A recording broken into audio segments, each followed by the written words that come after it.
M Liju, ഇവിടെ ഇപ്പോൾ TN. Prathapan തൃശൂരിൽ എത്രയോ നാൾ മുതൽ തന്നെ പ്രവർത്തനങ്ങൾ, ഔദ്യോഗിക പ്രഖ്യാപനം വന്നിട്ടില്ലെങ്കിൽ പോലും പ്രവർത്തനങ്ങൾ തുടങ്ങി. അദ്ദേഹത്തിന് സാധാരണക്കാർ മുതൽ എല്ലാ വിഭാഗത്തിലുള്ള ജനങ്ങളിലും ഉള്ള സ്വാധീനം എത്രയെന്നറിയാം.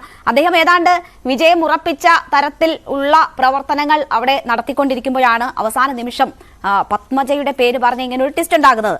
അത് എന്തുമാവട്ടെ, ഇപ്പോൾ താങ്കൾ പാലക്കാടിന്റെ കാര്യമൊക്കെ വിശദീകരിക്കുകയുണ്ടായി.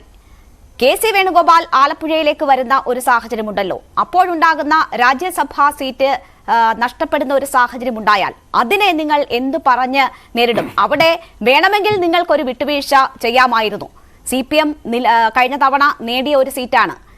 ഇൻ കേസ് അവിടെ നിങ്ങൾ ഒരു സ്ഥാനാർത്ഥിയെ നിർത്തി പരാജയപ്പെട്ടാൽ പോലും മുന്നണിയെ സംബന്ധിച്ച് നഷ്ടമുണ്ടാകുന്നില്ല എന്ന ഒരു സാഹചര്യം സൃഷ്ടിക്കാമായിരുന്നു, ഇങ്ങനെ ഒരു പരീക്ഷണത്തിന് പോയിരുന്നില്ല എങ്കിൽ.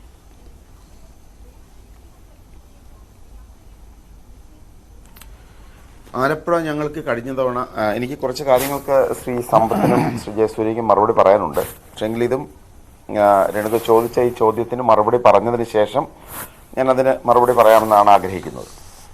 ഒന്ന്, ശ്രീ കെ.സി. വേണുഗോപാൽ ഇന്ത്യയിലെ തന്നെ കോൺഗ്രസിൻ്റെ ഏറ്റവും പ്രമുഖനായ ഒരു നേതാവാണ്. കഴിഞ്ഞ തവണ ഞങ്ങൾക്ക് നഷ്ടപ്പെട്ട ആലപ്പുഴ തിരികെ പിടിക്കാൻ ഏറ്റവും അനുയോജ്യനും തിരികെ പിടിക്കുമെന്ന് ഞങ്ങൾക്ക് 100% ഉറപ്പുള്ള ഒരു സ്ഥാനാർത്ഥിയാണ് ശ്രീ കെ.സി. വേണുഗോപാൽ. എന്തുകൊണ്ടാണ് ഞങ്ങൾ അദ്ദേഹത്തെ മത്സരിപ്പിച്ചത് എന്ന് ചോദിച്ചതിൻ്റെ ഉത്തരം ജയിക്കാൻ എന്ന് തന്നെയാണ്. എന്തുകൊണ്ടാണ് കോൺഗ്രസ് ജയിക്കേണ്ടത്? ഇന്ത്യൻ നാഷണൽ കോൺഗ്രസ് ഈ രാജ്യത്ത് ഏറ്റവും കൂടുതൽ സീറ്റുകൾ വാങ്ങി ഏറ്റവും പ്രധാനപ്പെട്ട ഒറ്റക്കക്ഷിയായി മാറുക എന്നത് രാജ്യത്തിൻ്റെ ജനാധിപത്യത്തിനും മതേതരത്വത്തിനും അനിവാര്യമാണ്. അപ്പോൾ അത് ഇപ്പോൾ കോൺഗ്രസ് മുന്നണി എന്നുള്ളതല്ല, ഒരൊറ്റ പാർട്ടി എന്നതിൽ ഏറ്റവും കൂടുതൽ ഞങ്ങൾക്ക് സീറ്റുകൾ വാങ്ങിയെടുക്കുക. അതുകൊണ്ടാണ് ഞങ്ങളുടെ ഏറ്റവും പ്രധാനപ്പെട്ട നേതാക്കന്മാർ തന്നെ രാജ്യവ്യാപകമായി മത്സര രംഗത്തിറങ്ങുന്നത്. ഇപ്പോൾ അതുകൊണ്ട് കോൺഗ്രസ് ആലപ്പുഴയിൽ ഞങ്ങൾക്ക് പരാജയപ്പെട്ടു, ആ ഒരു സീറ്റ് CPM ലഭിച്ചു എന്ന് കരുതുക. നാളെ CPM ഞങ്ങളെ പിന്തുണയ്ക്കും എന്ന് വിശ്വസിച്ചുകൊണ്ട് ഞങ്ങൾക്ക് ഒരു തെരഞ്ഞെടുപ്പിനെ നേരിടാൻ സാധിക്കുമോ? അങ്ങനെ പറ്റില്ല. എല്ലാ സീറ്റും കോൺഗ്രസ് ജയിക്കണം. കോൺഗ്രസ് ജയിക്കാൻ പറ്റാവുന്ന എല്ലാ സീറ്റുകളിലും കോൺഗ്രസ് ജയിച്ച് രാജ്യത്തെ ഏറ്റവും വലിയ ഒറ്റക്കക്ഷി. അതാണ് ശ്രീ എം ലിജു, അവിടെ മറ്റൊരു സ്ഥാനാർത്ഥിയെ നിർത്തി നിങ്ങൾ അങ്ങനെ ഒരു പരീക്ഷണം നടത്തുകയായിരുന്നുവെങ്കിൽ ഈ രാജ്യസഭാ സീറ്റിന്റെ നഷ്ടം ഉണ്ടാകില്ലായിരുന്നു. അവിടെ നിങ്ങൾക്ക് മറ്റൊരാളെ കണ്ടെത്താൻ പറ്റാഞ്ഞിട്ടല്ലോ, അവിടെ മറ്റൊരു സ്ഥാനാർത്ഥി ഇറക്കി നിങ്ങൾക്ക് ജയിപ്പിച്ചെടുക്കുകയാണ് നിങ്ങളുടെ ലക്ഷ്യമെങ്കിൽ രാജ്യസഭാ സീറ്റിന്റെ നഷ്ടം വരത്തില്ല. BJPക്ക് ഉണ്ടാകുന്ന ആ ഒരു സീറ്റ് കുറയ്ക്കാൻ കഴിയുമായിരുന്നു. അല്ല, ഞാൻ പറഞ്ഞൊന്നും രേണുകയ്ക്ക് മനസ്സിലായില്ലേ? ഞാൻ ചോദിക്കട്ടെ, ഈ ലോക്സഭാ തെരഞ്ഞെടുപ്പ് കഴിയുമ്പോൾ ഇന്ത്യൻ പ്രധാനമന്ത്രിയെ തെരഞ്ഞെടുക്കുന്നത് രാജ്യസഭ എണ്ണിട്ടാണോ ലോക്സഭ എണ്ണിട്ടാണോ? ഞാൻ ഇനി അങ്ങോട്ട് രണ്ട് ചോദ്യങ്ങൾ ചോദിക്കാം.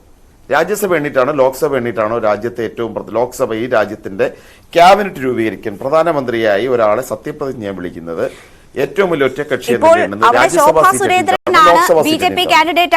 ലോക്സഭയല്ലേ? ശോഭാ സുരേന്ദ്രൻ ജയിക്കുന്ന ഒരു സാഹചര്യം ഉണ്ടാകുമെന്ന് താങ്കൾ സംശയിക്കുന്നുണ്ടോ? അതുകൊണ്ടാണോ ലോക്സഭയിലേക്ക് വരുന്ന ആളുടെ പിന്തുണ ഇന്ത്യ മുന്നണിക്കല്ല എന്ന് താങ്കൾ ഉറപ്പിക്കുന്നത്?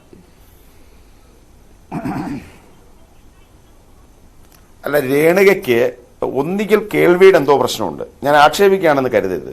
അല്ലെങ്കിൽ ജനാധിപത്യത്തിലെ ചില കാര്യങ്ങൾ ഞാൻ പറഞ്ഞത് മനസ്സിലായിട്ടില്ല.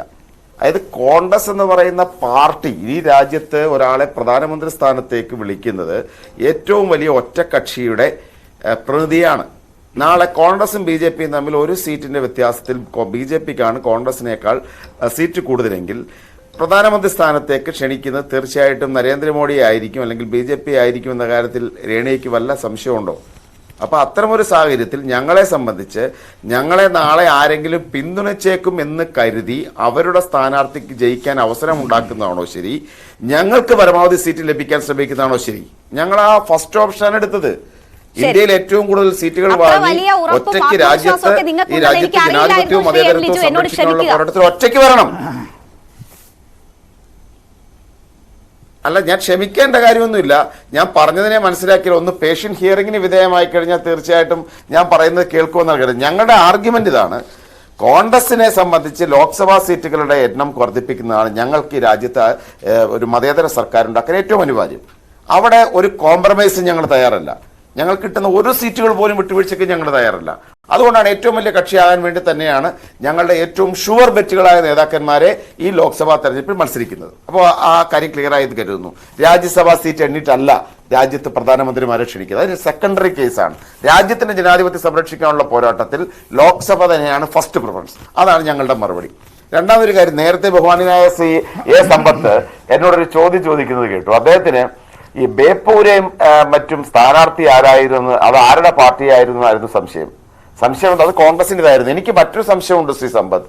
പിന്നെ 1977 ലോക്സഭാ തെരഞ്ഞെടുപ്പിൽ പാലക്കാട് ശ്രീ ശിവദാസ മേനോന്റെ നിയമസഭ അല്ലെങ്കിൽ അദ്ദേഹത്തിന്റെ തെരഞ്ഞെടുപ്പ് പ്രചരണം ഉദ്ഘാടനം ചെയ്തത് അന്നത്തെ ട്രാൻസ്ലേറ്റർ ഒ രാജഗോപാലും അദ്ദേഹത്തിന്റെ തെരഞ്ഞെടുപ്പ് യോഗത്തിന്റെ ഉദ്ഘാടകൻ ലാൽകൃഷ്ണ അദ്വാനിയുമായിരുന്നു.